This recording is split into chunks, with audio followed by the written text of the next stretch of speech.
Welcome friends, स्वागत है आप सभी का हमारी एक और नई वीडियो में। आज इस वीडियो में हम बात करने वाले ओलिगोपोली के बारे में। तो कल हमने किया था मोनोपोलिस्टिक कंपटीशन के बारे में डिस्कस। तो अगर आपको मोनोपोलिस्टिक की वीडियो वो देखनी है कंपटीशन, तो आप प्लेलिस्ट में जा करके पहले वाली वीडियोस हम जब सभी मार्केट्स के ऊपर बनी हुई है वो चेक कर सकते हैं। तो आज की इस वीडियो में हम ओलिगोपोली के बारे में पढ़ेंगे। तो चलिए स्टार्ट करते हैं। सबसे पहले हम देखते हैं ओलिगोपोली का मतलब क्या होता है हिंदी में, जिसे हम अल्पाधिकार बोलते हैं। तो ओलिगोपोली मार्केट वह मार्केट होती है जहाँ पे जो हमारे बेचने वाले होते हैं उनकी गिनती कम और जो खरीदने वाले होते हैं उनकी गिनती बहुत ज़्यादा अनलिमिटेड तक हो सकती है। तो हम जैसे बोल सकते हैं कि जो सेलर्स होते हैं वो तो मार्केट में कम होते हैं, लेकिन जो खरीदने वाले क्रेता होते हैं उनकी संख्या बहुत ज़्यादा पाई जाती है इस ओलिगोपोली मार्केट में। तो जो ओलिगोपोली मार्केट है यहाँ पे सेलर्स जो हैं वो दो तरह के प्रोडक्ट्स डिलीवरी करते हैं। जैसे एक तो हम बोलते हैं कि सिमिलर गुड्स या सिमिलर प्रोडक्ट्स हो सकते हैं, सेकंड हमारे डिफरेंशिएटेड प्रोडक्ट हो सकते हैं। अगर गुड्स हमारी जो सप्लायर्स के द्वारा दी जाती है इस मार्केट में, अगर वो तो है हमारी सिमिलर गुड्स हैं तो उसे बोलते हैं हम प्योर ओलिगोपोली। और अगर प्रोडक्ट्स हैं वो डिफरेंशिएटेड हैं, एक दूसरे से बिल्कुल अलग प्रोडक्ट बनाए जाते हैं, बेचे जाते हैं, हर एक सेलर के द्वारा अलग अलग प्रोडक्ट बेचे जाते हैं, तो उसे हम बोलते हैं नॉन प्योर ओलिगोपोली या इम्प्योर ओलिगोपोली। अब हम बात करते हैं ओलिगोपोली की फीचर्स के बारे में। Features of oligopoly. तो हमारी जो सबसे पहले इसमें विशेषता आती है ओलिगोपोली में, इसकी कैरेक्टरिस्टिक्स में वो आती है हमारी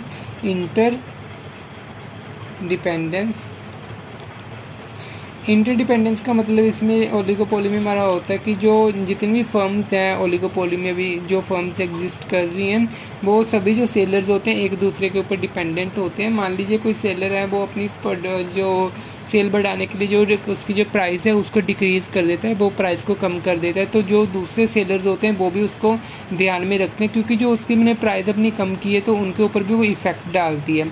तो ऐसे जो पूरे सेलर्स होते हैं वो दूसरे सेलर्स की जो वो काम करता है, जैसे वो चाल चलता है उसका पूरा ध्यान रखते हैं, उसके ऊपर डिपेंडेंट होते हैं, क्योंकि उसके द्वारा लिया गया कोई भी कदम उसके लिए ऊपर दूसरे सेलर के लिए ऊपर इफेक्ट डालता है। तो इसे हम बोलते हैं इंटरडिपेंडेंस। तो जो एक सेलर करता है तो दूसरा सेलर भी वो सोचता है कि मैं भी ऐसे ही करूँ, तो वो एक तरह के एक दूसरे के ऊपर प्रभाव डालते हैं, जिसे हम बोलते हैं इंटरडिपेंडेंस। सेकेंड हमारा पॉइंट इसमें फीचर्स में आता है एडवर्टाइजमेंट। एडवर्टाइज का मतलब होता है, मान लीजिए ओलिगोपोली में भी 5 फर्म्स है, अगर 5 फर्म्स में तो जो 4 फर्म्स हैं मान लीजिए वो अपनी एडवर्टीजमेंट कर रही है मार्केट में अपने प्रोडक्ट की सेल बढ़ाने के लिए।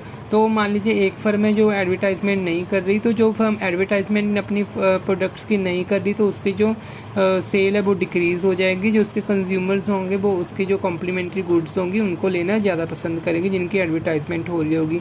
और इसी के उल्टा अगर मैं एक और एग्जांपल लें, मान लीजिए अभी कोई एक सप्लायर है जो एक जो सेलर है वो एडवर्टीजमेंट कर रहा है और बाकी की फर्में नहीं कर रही, तो जो एडवर्टीजमेंट कर रहा है सेलर बाकी जो 4 है उसकी कॉपी करने लग जाएंगी और वो भी एडवर्टीजमेंट करेंगे ताकि उनको जो प्रोडक्ट की सेल है उसको बढ़ा सके।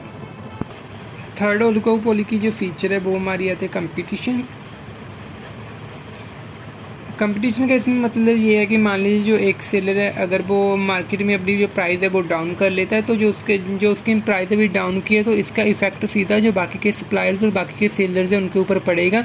तो वो जो एक सेलर के द्वारा कम की गई तो वो भी चाहेंगे कि हम भी अपने प्रोडक्ट्स की जो वो है जो कीमत है उसको कम करें और जो चाल वह चल रहा है सप्लायर उसके जैसी चाल वो चलें।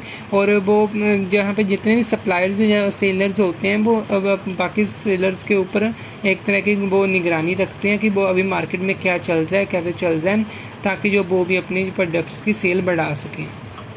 इसी के साथ ही हमारी जो ओलिगोपोली मार्केट होती है, जो ओलिगोपोली हमें रियल लाइफ में कंडीशंस में पाई जाती है और इसी मार्केट में सबसे ज़्यादा कंपटीशन भी पाया जाता है। फोर्थ इसकी फीचर है barriers to entry of firms. जो नई फर्म है उनके प्रवेश पे पाबंदी होती है। जहाँ पे हम ओलिगोपोली में ये समझने वाली बात है कि यहाँ पे जो मेन तो कोई भी पाबंदी किसी भी प्रकार की कोई रिस्ट्रिक्शन नहीं होती। जब भी कोई फर्म चाहे तो इस मार्केट में प्रवेश कर सकती है, लेकिन यहाँ पे एक तरह की पाबंदी होती भी है, क्योंकि यहाँ पे जो बिजनेस पहले सेटअप किया जाता है सप्लायर्स के द्वारा सेलर्स के द्वारा, अगर कोई और फर्म उस बिजनेस को सेटअप करना चाहे तो जहाँ तो उसे बहुत लॉन्ग पीरियड टाइम के लिए वेट करना पड़ेगा मार्केट में एक अच्छा अपना मुकाम बनाने के लिए, जहाँ जो उसकी कैपिटल है, जहाँ उसकी एडवर्टीजमेंट्स कॉस्ट है वो ज़्यादा चाहिए होगी अपने उसे ओलिगोपोली में बिजनेस और सब सेलर्स के लिए, सेलर्स के जैसे सेटअप करने के लिए। तो हम इसे एक तरह के बोल सकते हैं कि जो नई फर्म्स हैं उनके लिए एक तरह का बैरियर होता है, वो एंट्री नहीं कर सकती। नेक्स्ट फीचर हमारी आती है lake of uniformity. Lake of uniformity का मतलब है जहाँ पे जितने भी फर्म्स या फर्म्स ओलिगोपोली मार्केट में होती हैं या सेलर्स होते हैं वो बिल्कुल भी एक प्रकार की एक तरह की नहीं होती, क्योंकि उसमें जितनी फर्म्स होती हैं वो या तो किसी आकार में बड़ी हो सकती हैं, छोटी हो सकती हैं, किसी की कॉस्ट ज़्यादा होती है, किसी की कॉस्ट कम होती है, किसी में लेबर ज़्यादा लगी होती है, किसी में लेबर कम लगी होती है। तो जहाँ पे हम बोल सकते हैं कि जहाँ पे लेक ऑफ यूनिफॉर्मिटी होती है उनमें किसी में भी एक रूपता नहीं होती फर्म्स में। अब हम देखते हैं types of oligopoly.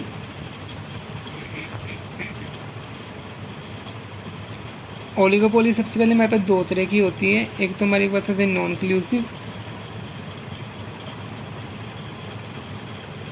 Oligopoly, second हमारी होती है क्लूसिव ओलिगोपोली।